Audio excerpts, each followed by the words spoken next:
Salut tout le monde. Ne soyez pas étonnés de ne pas voir beaucoup de vidéos là et dans les jours qui viennent, puisque je vais surtout me consacrer à Patreon là, monter des grosses vidéos un petit peu hein, pour ce mois-ci. Donc voilà, ne soyez pas étonnés. Par contre, je suis la situation au Karabakh et depuis hier, vendredi, nous sommes samedi 10, depuis hier est arrivé ce qu'on avait annoncé. Alors, j'ai posé deux vidéos, une vidéo et un live pour être plus précis. Dans la première vidéo, en fait, j'émettais deux hypothèses, l'une s'imbriquant avec l'autre. La première, dans la première vidéo, vous trouverez ça aisément. Je vous annonçais quoi? Je vous disais que ça allait se battre encore une dizaine de jours et que d'ici à vendredi, il y aura un cessez-le-feu. Vendredi, ils discutent du cessez-le-feu.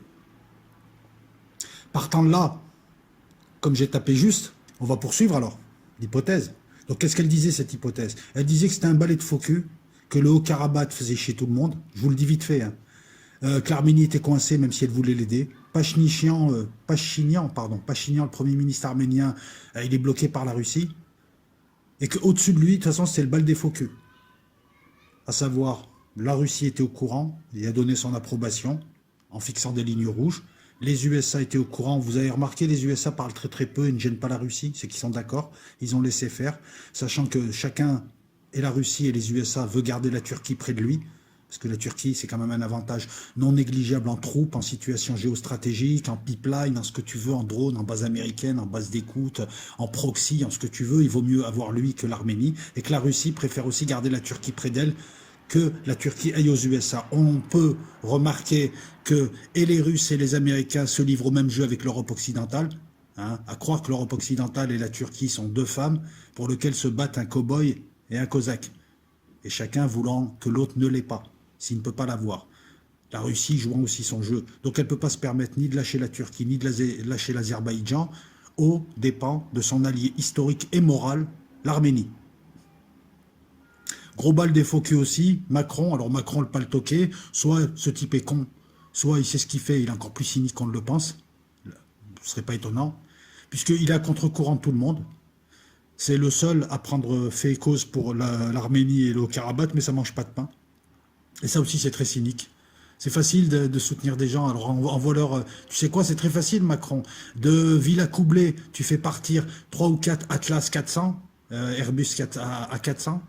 Tu les charges de brouilleurs, de manpad et de jouets, et tu les envoies en Arménie, à Erevan, et d'Erevan, ils se chargeront de faire le transport jusqu'au Karabakh. Ça s'appelle aider des gens. Sinon, tais-toi. Sinon, soit c'est que tu n'es pas au courant, les deux grands t'ont pas mis au courant, parce que depuis, on va dire 20 ans, nous avons une diplomatie qui n'en est pas une et qui n'est pas crédible, donc tout le monde se fout de notre gueule.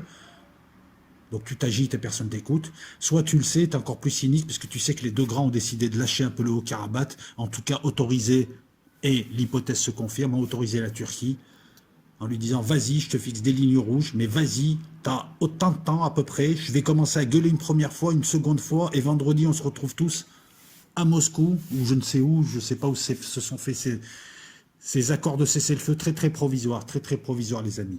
Voilà, donc on avait émis cette hypothèse, et puis enfin, voilà, je viens de vous les donner, les deux hypothèses, à savoir tout le monde sait ce qui va se passer, tout le monde a laissé faire la Turquie, qui aide l'Azerbaïdjan, c'est elle qui combat, c'est la Turquie, c'est pas l'Azerbaïdjan. Tout le monde a laissé tomber le Haut-Karabakh. Le Haut-Karabakh et l'Arménie n'intéressent personne parce qu'il n'y a pas de pognon, il n'y a pas de pipeline, il n'y a pas de position stratégique. C'est une sorte de Yémen du Caucase, donc tout le monde s'en fout. Les Américains sont moins cyniques que les Russes, pour changer, parce que les Russes, c'est leur allié moral qui laisse tomber. Ils ne peuvent pas se permettre, pour le business, de laisser tomber l'Azerbaïdjan, c'est quand même pipeline, pétrole du Caucase, position stratégique. Et surtout, il ne faut pas que ça aille aux Américains, parce que c'est collé à la Russie, quasiment. Cynisme des Russes aussi, et je le dénonce depuis des années. Poutine, on se demande ce qu'il fait. En fait, Poutine est allié avec des gens, mais quand il doit les défendre, en fait, il fait affaire avec ceux qui les agressent, quoi, quelque part. Hein, le Haut-Karabakh, c'est un peu comme la Syrie. On pourra remarquer aussi qu'il y a un miroir inversé, puisqu'en Turquie, en Syrie, la Turquie soutient une enclave illégitime face à un gouvernement. Et la Turquie, par contre, ici, soutient un gouvernement face à une enclave que je dirais moralement légitime, même si en droit international, elle ne semble pas l'être. Bon, bref. Moi, je pense que la morale doit trancher avant le droit international, puisque le droit international est censé moraliser. Donc, il est en dessous de la morale, et que quelque part, il y a toujours moyen de s'arranger. Et voilà. L'Union européenne, c'est pareil que Macron, c'est des faux culs. S'ils veulent aider, qu'ils aident, mais qu'ils arrêtent de s'agiter. Soit ils savent ce qui se passe, c'est-à-dire on a dit, voilà, on a dit à la Turquie, voilà, t'as tant de temps, fais vite, mets un coup de pied dans la fourmilière et ensuite ça va discuter, on va faire en sorte que tout le monde soit content. Et moi, les Russes, je vais m'occuper de ça, comme ça, je ferai le grand frère et comme ça tout le monde dira, ah là là, Poutine, il ramène la paix, alors que je savais à l'avance qu'il allait avoir la guerre. Voilà, deux hypothèses en une, hein, sachant que ça irait pas loin. Pourquoi ça irait pas loin? Parce que, et ça justifie la position russe, les Russes se disent, l'Arménie se rapproche un peu de l'OTAN. L'Arménie, en ce moment, voilà, ils nous rapportent rien. Il serait bien de leur faire un peu peur, comme ça ils restent à côté de nous à moindre frais. Donc on va laisser la Turquie et l'Azerbaïdjan attaquer le Haut-Karabakh, on s'en fout du Haut-Karabakh. Maintenant le Haut-Karabakh, ils vont pas le prendre, c'est bras cassés, donc ça va nous aider aussi. Finalement, on peut laisser filer un petit peu Erdogan, sachant que le Haut-Karabakh ne tombera pas, et partant de là, sachant aussi que ça peut déboucher sur une solution définitive, qui calmera les Azéris, qui calmera les Arméniens, qui m'emmerdera pas. C'est Poutine, je me mets à la place de Poutine en disant ça. La Turquie, c'est simple, elle essaye de restaurer son aire AIRE, du califat, du sultanat, pardon, du sultanat, hein, sa grande ère, avec le conseil notamment des nations turcophones à Bakou, hein, avec le Turkménistan, le Kazakhstan, le Kirghizistan, l'Ouzbékistan, la Turquie, l'Azerbaïdjan, ça en fait du monde, ça en fait du pétrole, ça en fait de la puissance. Elle essaye de restaurer un petit peu son pouvoir en jouant à la technique de je mets un coup de latte là où c'est en train de s'écrouler pour tout faire écrouler, comme ça soit on reconstruit, soit au moins j'aurais fait écrouler le truc, ça aurait fait bouger les choses. Bonne tactique de la Turquie, elle sort toujours gagnant, et au pire, si elle perd, si elle est bloquée comme en Syrie, elle ne donne pas l'impression de perdre. Donc la Russie, les Turcs sont les grands gagnants. Les grands perdants, c'est les Arméniens qui se rappellent qu'ils sont fragiles, qu'ils ont peu d'armement, qu'ils ne sont pas aidés et qu'il ne faut pas qu'ils s'attendent à ce que Macron ou l'Europe occidentale les aide. Elle n'est pas capable de s'aider elle-même et elle n'est plus crédible, l'Europe occidentale. Elle s'est juste braillée et demandé l'autorisation. Là, l'autorisation a été donnée à Erdogan. Erdogan, il est malin. Il a compris que s'il neutralisait Merkel, s'il neutralisait Poutine, s'il neutralisait, comment ça s'appelle, s'il neutralisait Trump, il faisait ce qu'il voulait. En plus, il mène sa politique régionale, si on veut être juste un petit peu, tu vois, si on veut rééquilibrer les choses, il mène sa politique régionale, comme nous menons la nôtre. Voilà, et là, c'est à côté de chez lui. Donc, je veux dire, c'est de la géopolitique, les amis. Erdogan n'est pas le méchant ou le bon. Il n'y a pas de méchant, il n'y a pas de bon. Il y a par contre beaucoup de cyniques ici. Et c'est pas le plus cynique d'entre eux. Le plus cynique, c'est Macron, c'est la Russie, c'est les USA, ils laissent faire. Après, ils vont désigner Erdogan comme le méchant, alors que l'autre, c'est un malin. Il met le coup de pied dans la fourmilière pour régler un problème vieux de 30 ans. Voilà. Un problème qui aurait dû être réglé il y a 30 ans, et qui ne l'est pas. On peut comprendre que les Azéris veulent récupérer le territoire. Alors maintenant, qu'est-ce qu'on voit? On voit aussi ce que j'avais annoncé. Je vous avais dit un cessez-le-feu pour vendredi, je vous annonce que le cessez-le-feu, il ne va pas durer longtemps. Maintenant. Vous voyez, c'est bien, avec moi, vous avez 10 jours d'avance. La vidéo, elle est là, vous pouvez aller voir. Je l'annonce clairement, le cessez-le-feu pour vendredi, en émettant une hypothèse. L'hypothèse se vérifie. Sur le terrain, c'est simple. Au départ, ça a pris du terrain. L'armée turque s'est impliquée en envoyant ses forces spéciales, son matos, en bombardant avec ses F-16, en faisant du renseignement satellitaire, en envoyant des drones et surtout en rapatriant de la piétaille. Le problème, c'est que l'armée azérie, c'est une armée de bras cassés et la piétaille qui ramène, c'est des Syriens turkmènes. Les Syriens arabes n'ont pas voulu venir, ça les intéressait pas, ils ont dit c'est pas notre guerre. Alors, ces types, c'est des pères de famille, c'est des célibataires qui gagnent entre 1500 $ et 2000 $ par mois. Hein. Ils sont payés quand même. Mais bon, vu le butin de guerre qu'ils ont pu entasser pendant des années en Syrie et ailleurs, voilà. Les Libyens arrivent aussi, mais il y a beaucoup de pertes.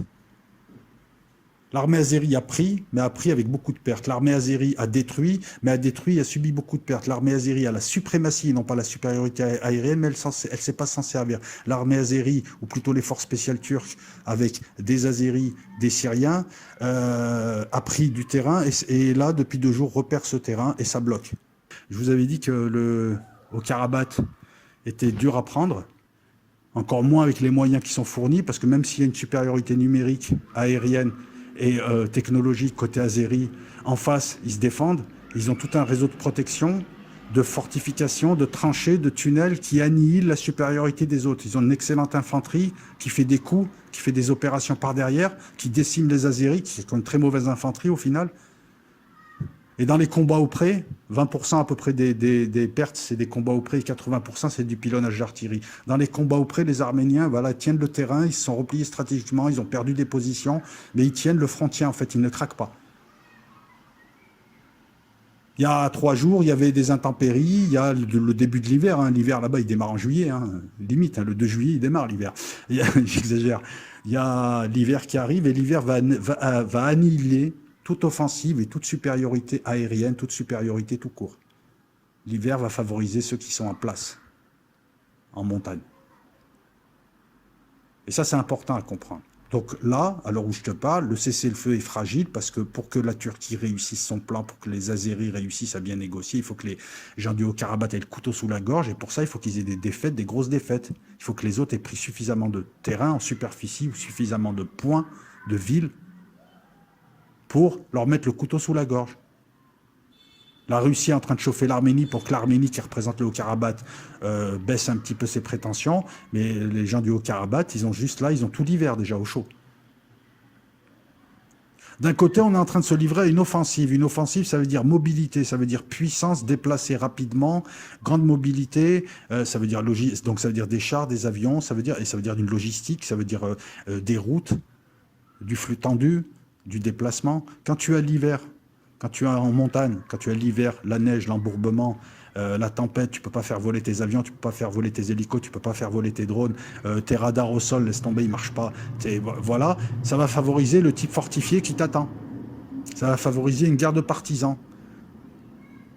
Donc si tu as foiré ta première partie, là, à savoir la partie dans laquelle on parle là, la partie des combats, même si tu prends le plateau, tu te feras défoncer après.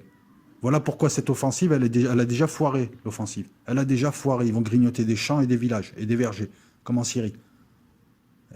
Qu'est-ce qu'ils ont pris comme grande ville? En plus, les autres n'ont pas la capacité de faire des contre-offensives. Ils préfèrent rester dans leur fortification parce qu'ils n'ont pas l'appui aérien, ils n'ont pas l'appui feu, hein. Ils ont un petit appui feu, donc ils préfèrent rester dans leur fortification. Voilà pourquoi on a vu les Arméniens reculer, c'est qu'ils se sont fortifiés, mais plus haut, mieux, et ils attendent. Mais par contre, ils ont la possibilité de tenir. Donc, résultat, ce cessez-le-feu ne peut pas satisfaire la Turquie qui va continuer à combattre, je le pense. Ce cessez-le-feu, il va servir à déplacer des troupes, à ramener des moyens, ramener des munitions, à faire des choses. De part et d'autre, ça va servir à reposer, mais ça ira pas loin. Il n'y a pas de victoire significative des Azéris. Aliyev, il risque sa place. Et Erdogan, là, il risque un non-contest, un no-contest, comme on dirait en boxe.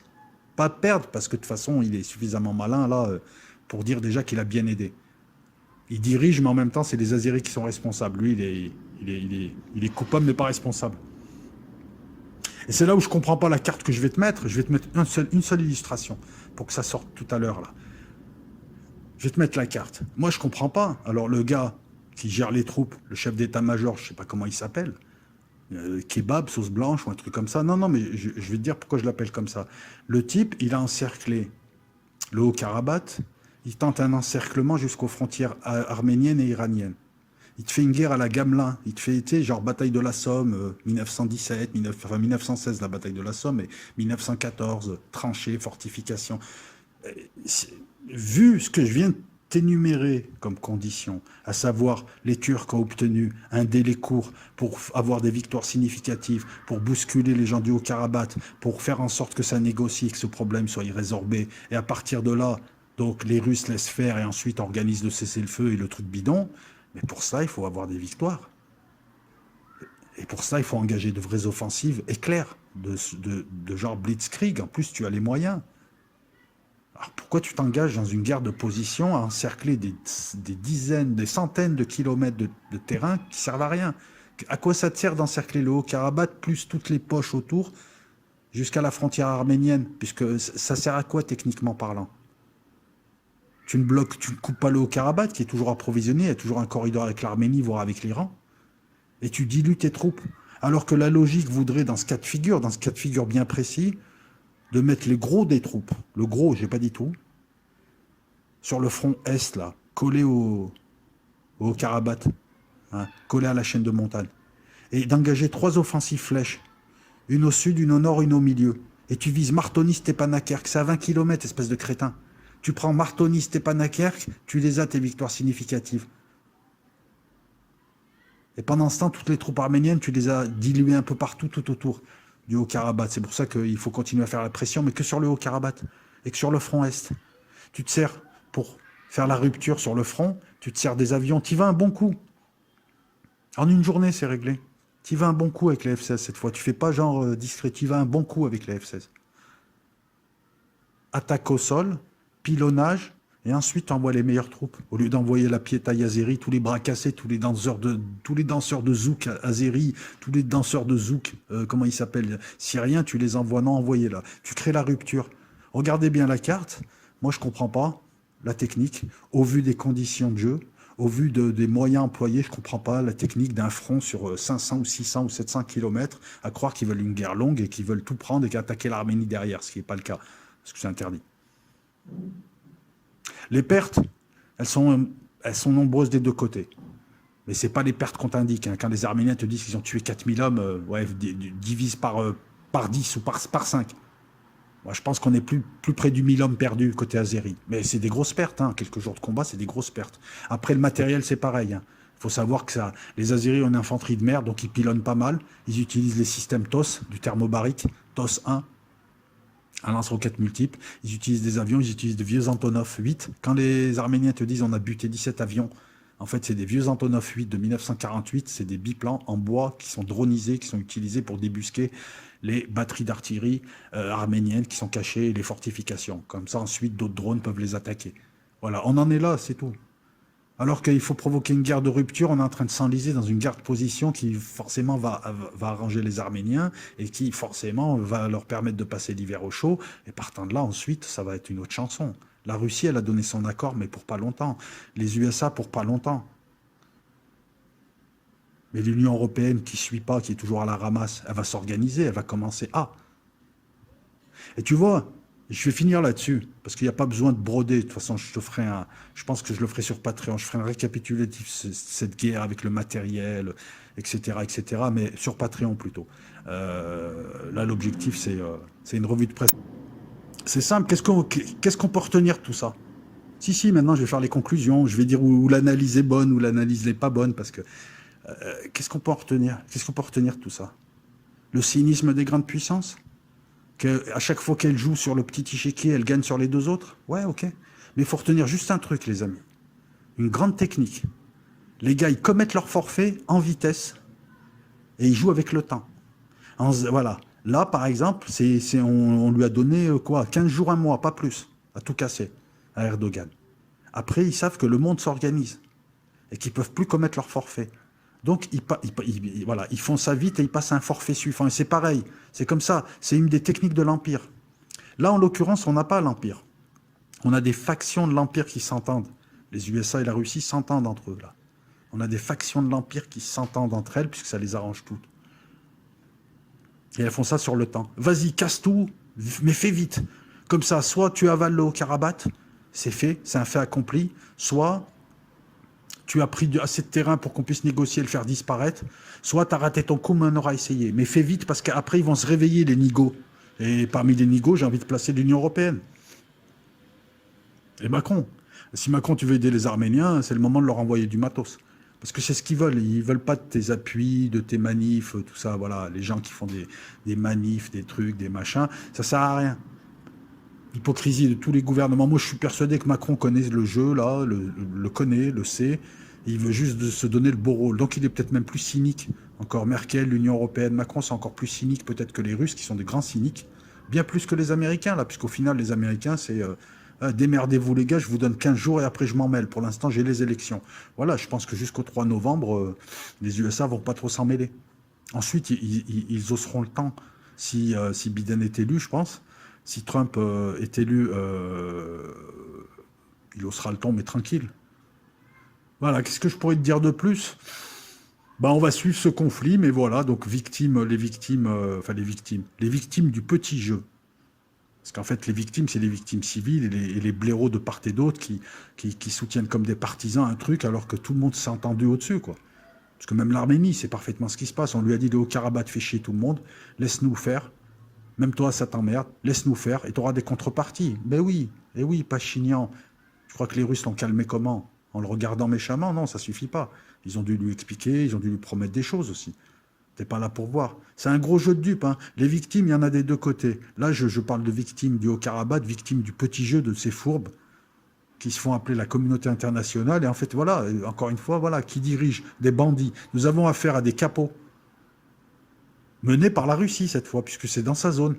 Si les Américains avaient voulu, là, si les Américains étaient vraiment en confrontation sur ce coup-là, en tout cas, ils sont en confrontation, mais sur ce coup-là, si les Américains étaient vraiment en confrontation, ils seraient intervenus direct, ils auraient livré des armements, comme ils ont fait pour les Afghans, comme ils ont fait pour les Syriens, ils peuvent livrer du matos. Hein. Donc non, c'est que tout le monde s'en fout. La première chose à retenir, c'est qu'ils jouent avec le temps. La seconde chose, c'est que quand tu es pauvre, on ne te calcule pas. Quand tu es pauvre et faible, on ne te calcule pas. Et que même tes amis religieux, tes amis historiques, tes amis, voilà, même la Russie, s'en foutent de toi. Parce qu'il y a trop à gratter de part et d'autre. Donc il faut compter que sur toi-même. Et en troisième lieu, et là c'est une critique que je ferai aux gens du Haut-Karabakh, vous avez tenu 30 ans à l'israélienne, mais ça finit par s'écrouler tout ça. Donc il vaut mieux négocier. Vous auriez gagné 30 ans de statut, voilà. Le cessez-le-feu va craquer, ça va encore se battre, le Haut-Karabakh ne sera pas pris, il va falloir négocier. La seule négociation possible, à mon avis, je finirai la vidéo sur ça, la seule négociation crédible, c'est que le Haut-Karabakh devienne une région autonome d'Azerbaïdjan. Elle a des droits autonomes pour s'auto-organiser, une petite charte, une petite constitution, mais elle n'a aucun pouvoir régalien, elle appartient à l'Azerbaïdjan, c'est sa terre. Pourquoi une région autonome? Ça permettra à des gens qui ne sont pas azéris de s'autogérer sans craindre une épuration. Deuxième possibilité, échanger, mais c'est plus compliqué de demander à des gens de quitter leur terre. C'est très compliqué, mais ils vont faire des déplacements de population et échanger des terres. Le Nakhichevan d'un côté, azéri, redevient arménien, et le Haut-Karabakh redevient azéri. Deux possibilités. Je pense que c'est les deux axes de négociation, puisque je pense même qu'il y a un axe de négociation, c'est que les gens restent sur place, n'est pas à s'enfuir en Arménie, n'est pas à craindre une épuration ethnique, et qu'en même temps, les Azéris récupèrent leur territoire. C'est ça l'objectif, en fait. Hein. Même s'ils sont cyniques, tout ça, l'objectif, il est d'arriver à ça. Et d'en finir avec encore un énième foyer qui semble être une réplique des Balkans, mais 20 ans après ou 30 ans après, et un vestige de la décolonisation qui avait commencé un peu partout et qui a été gelée dans certains endroits par la russification, la soviétisation, comme dans le Caucase. Voilà, il y a plein de problèmes comme ça, il y a plein d'enclaves partout, il y a plein de... c'est assez compliqué. Et puis il y a plein de droits qui s'affrontent, comme le droit des peuples à disposer d'eux-mêmes, et en même temps l'intégrité territoriale d'un État qui les contient, etc. On a vu ça avec la guerre en Tchétchénie. Bon, la guerre en Tchétchénie a été salie parce qu'elle a été djihadisée, mais à la base, il y avait quand même une base quand même qui était légitime. Voilà, le droit des peuples à disposer d'eux-mêmes contre le droit international qui, des fois, n'est pas... Voilà, moi, je crois plus au droit des peuples. Le problème du Haut-Karabakh, c'est plus un problème qui ressemble à la Catalogne qu'à une sécession kosovarde, qui là est une sécession, voilà, bon, c'est encore autre chose. Voilà. Donc, voilà, vidéo du samedi, hein, on va la poser là, pas trop illustrée non plus, je vais vous mettre une carte et c'est tout. Mais elle dit tout, la carte. Voilà, la carte. Et puis pour Patreon, les gars, j'ai pris quelques jours, là, je vais être honnête avec vous, j'étais un petit peu malade, j'ai pris quelques jours, et là, je suis sur le coup. Donc cette fameuse vidéo qui est en montage Cour de justice de la République haute cour, elle sera posée cette nuit. Et il y aura une deuxième vidéo qui sera posée juste ensuite, Mafia US. Voilà, les deux vidéos vont être posées ce week-end. Et puis la semaine prochaine, donc comme je vous l'ai dit, il y aura des lives, mais il y aura surtout du Patreon. Ciao tout le monde. Merci à toutes et à tous. N'hésitez pas à pousser si vous avez envie, si vous appréciez le travail. Et puis commentez. Pour ceux qui commentent, je fais passer les commentaires 2 fois par jour en pré-approuvé.